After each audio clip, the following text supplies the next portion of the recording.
So the first way that they actually teach you to graph lines is simply by the method that we have done in the past, where you choose a group of numbers and you plot the points. And so the very first step that they have here for you to do is to make a table of ordered pairs using your values for x. And they use the word convenient values. The reason they say the word convenient is you're going to want to choose ones that are the easiest to solve. So if you have a fraction, like in the one from Bellwork, like 1/2, if I were doing 1/2, I would always choose even numbers. Well, why would I choose even numbers if I have 1/2 times x? Well, because I'm not going to have a fraction to deal with when I add or subtract. And so if I had 1/3, I would find something easily divisible by 3 as my options that I chose. So unless they give you the numbers to choose, you're going to choose convenient ones. Typically, however, it is a good idea to choose some negative, some positive, and I always choose 0. And we're going to talk about why we do that going forward. After you choose those numbers and plug them in, which is what they did here, we've done this before. They chose -2, -1, 0, 1, and 2. They plugged it in, and then they got their ordered pairs. Once you have your ordered pairs, you're just going to graph them. And so you plot the points, which is what they have us doing here. We have -2, 3. I'm going to choose a different color because that's not showing up. -2, 3. We have -1, 4, 0, 5, 1, 6, and 2, 7. Once you have that, you want to connect those with a line. All right, lines are straight. And so you notice it says straight line, but lines by definition are straight. So we just connect that with a line.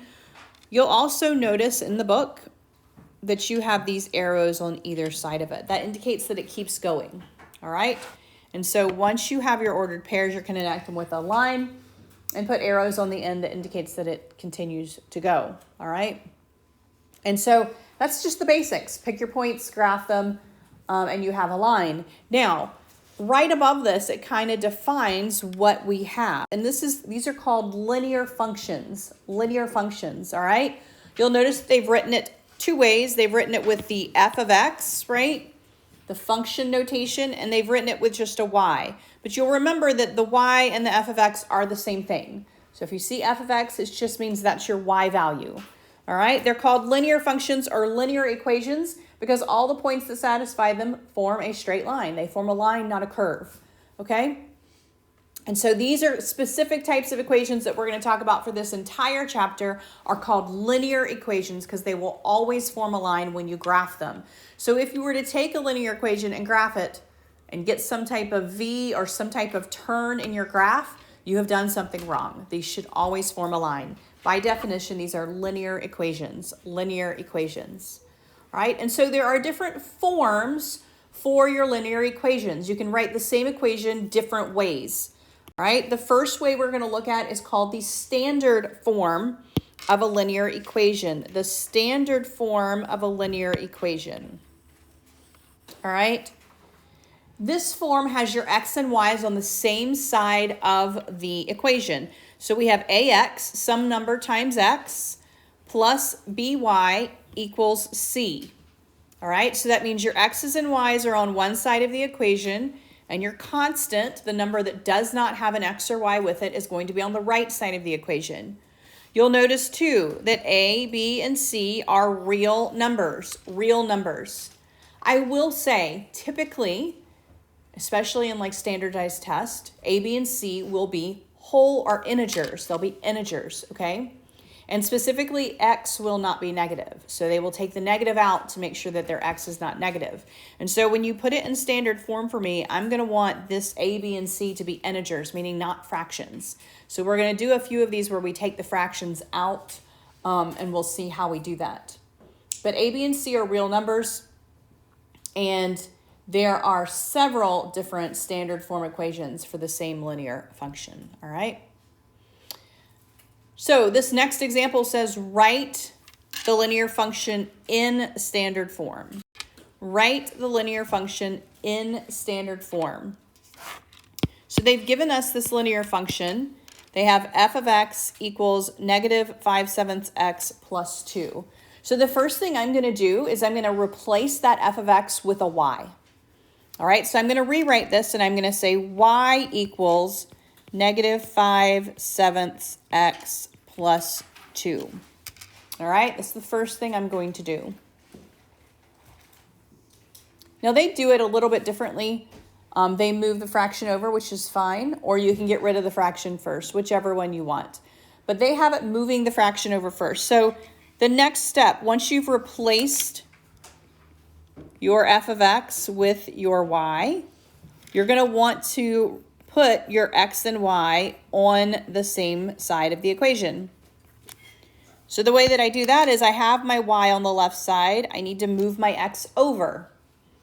Remember, when you move it over, you add or subtract, right? And so I'm going to, in this case, it's a negative 5/7, so I'm going to add 5/7 over here. All right. Now, when I do this, it's going to cancel on the right side. But on the left-hand side, I cannot combine x and y. Remember, it's like apples and oranges. You can't combine them unless they're considered like terms. X and y are not like terms. So on the left-hand side, I have 5/7 x plus y equals 2. All right. Now remember, I said that they also want you to get rid of the fractions. They want you to get rid of the fractions. This is one of the shortcuts we did when we were solving equations to get rid of fractions. To get rid of fractions, you're going to multiply everything by the common denominator. All right. Now, in this case, I only have one denominator, so the common denominator is rather simple. It is the denominator that I have. And so the denominator that I have here is 7. So I'm going to multiply every single piece of this by 7. I'm going to multiply the 5/7 x by 7. I'm going to multiply the y by 7. And I'm going to multiply the 2 by 7. I want to get rid of the fractions. All right?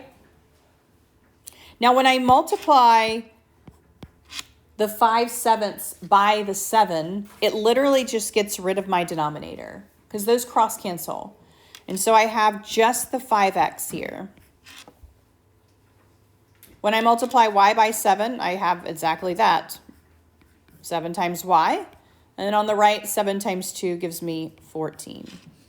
And so now I have met all of my requirements. I have my ax plus my by equals my c.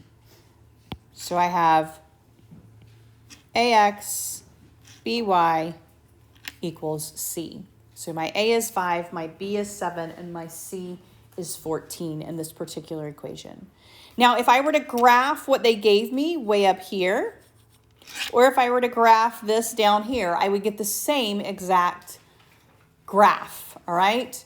Very often, though, which is what we're about to do, is they want you to graph it with your y by itself because you're plugging in an x and solving for y. And so they actually have us convert it back the other way in the next problem. But if they want it in standard form, this is the form it wants it in. ax plus by equals c.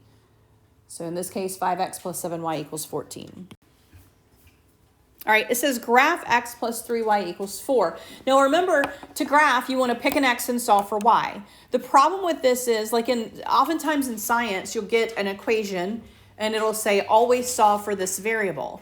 And you can plug it in and then work it out every time, or you can just solve for that variable up front, and then you just have to plug it in and it'll already be what you're looking for.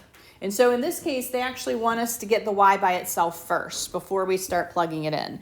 This right here is in standard form, right? ax plus by equals c. You have a 1 as your a, 1x, plus b, your 3 is the b, 3y, equals c, the 4 is the c.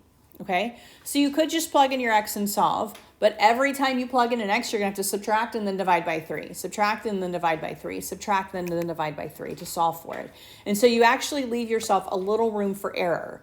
And so what they have you doing is they have you solving for y up front and then plugging in your numbers.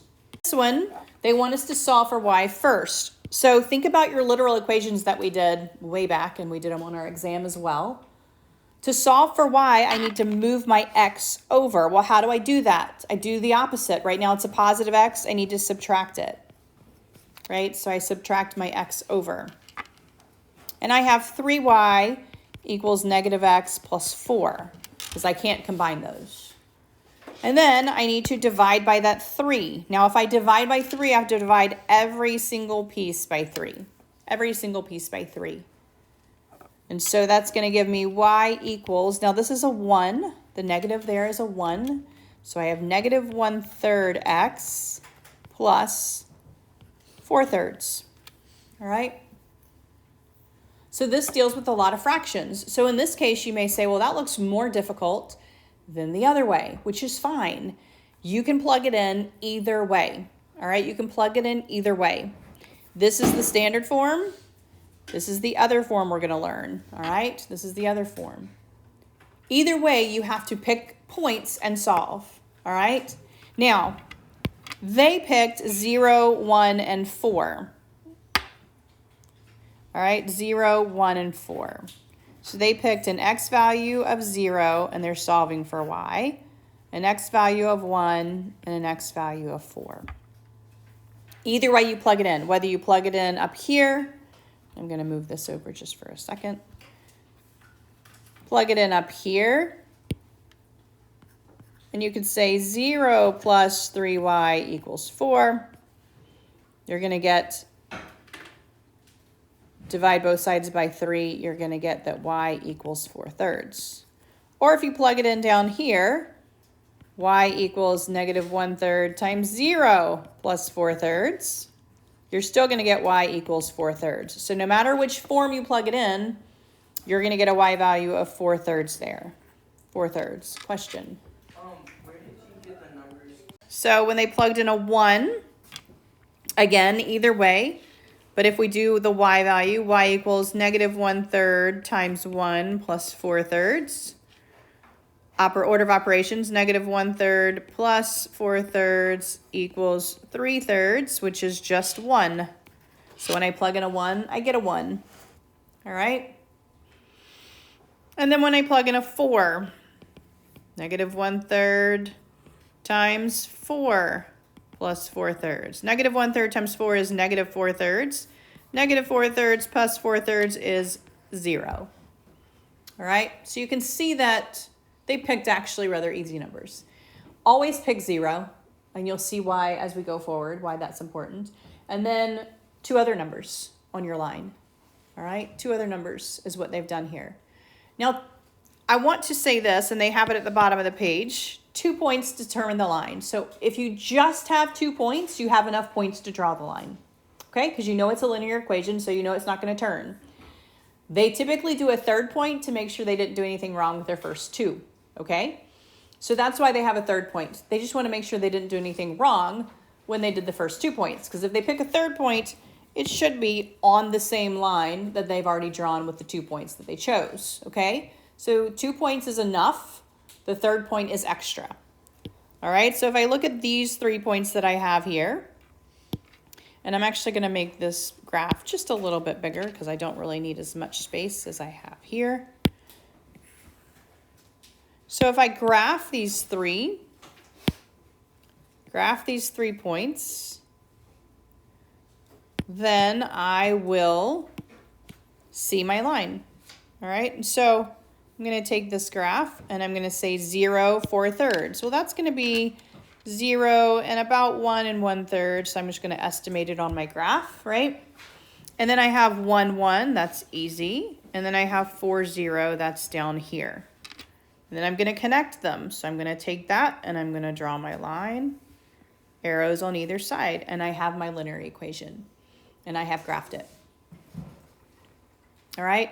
And so no matter if you find it easier to plug it into the standard form or plug it into this form, either way is fine. All right? Your instructions may say solve it for y first. That may not be easier for you. It's easy. It's just however is easier to pick those points and solve. Here, so if you look at the top of page 234, they have a graphing a linear equation instructions, like step by step. Solve for y. I do want you to practice solving for y because like we just had the question, does that have a name? It does. And so when y is by itself, it's a specific type of linear equation. So you need to get used to doing that because we're going to be using that equation a lot. Solve for y, make a table of at least 3 ordered pairs. In this case, you can choose whichever 3 you want. Graph the ordered pairs on your coordinate plane and then connect with a line, So go ahead and try. If you turn over to page 235, we're going to do number 12. So I want to see the equation solved for y. No matter which one you plug it into, I want to see that equation. Then to pick 3 points, plug it into one of your equations, solve for y, and then graph.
All right.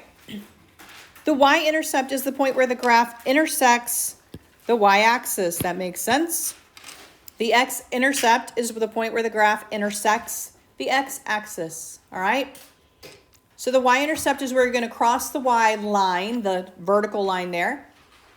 The x-intercept is where you're going to cross the x line, the x-axis on your coordinate plane, the horizontal line. All right.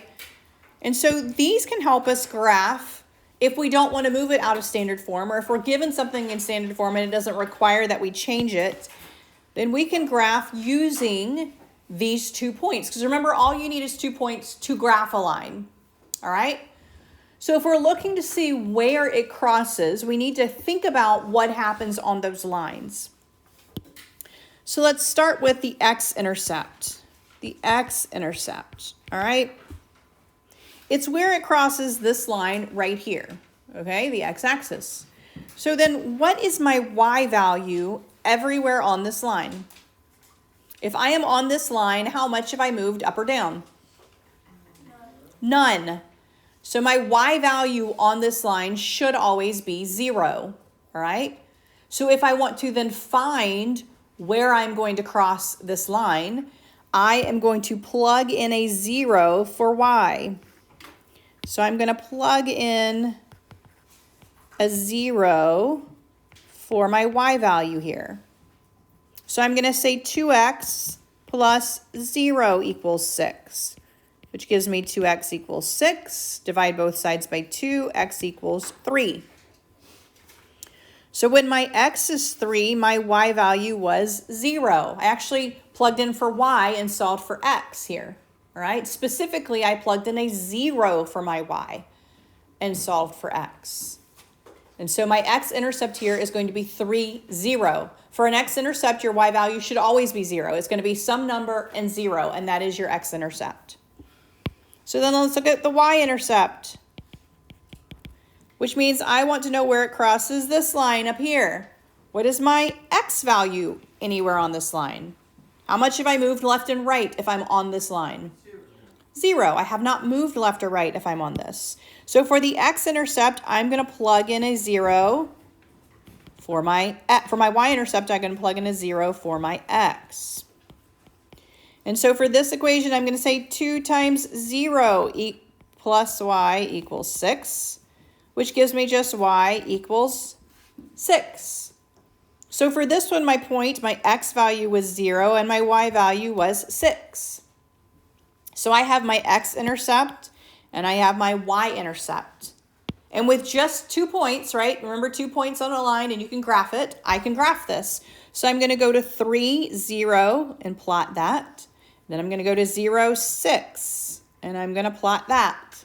And if you want to check another point, you can. So you could take, let's say, 1 if you wanted to and plug it in. 2 times 1 plus y equals 6. 2 plus y equals 6. Y equals 4. So if you want to plug in another one just to make sure that it's on the line, you can.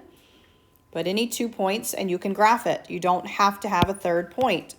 And so once you have your 2 points, all right, you can just plot those on the correct axis, connect them, and then you have your line. And so if I'm given a line in standard form, this is how I'm going to graph it. I am going to use my intercepts. I'm going to plot those 2 points, and then I'm going to graph my line from there. All right? So I want to go ahead and try this one, and then we're going to look at some special cases, and we will be done.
You'll notice for these that you have just y equals -2 and you have x equals 3.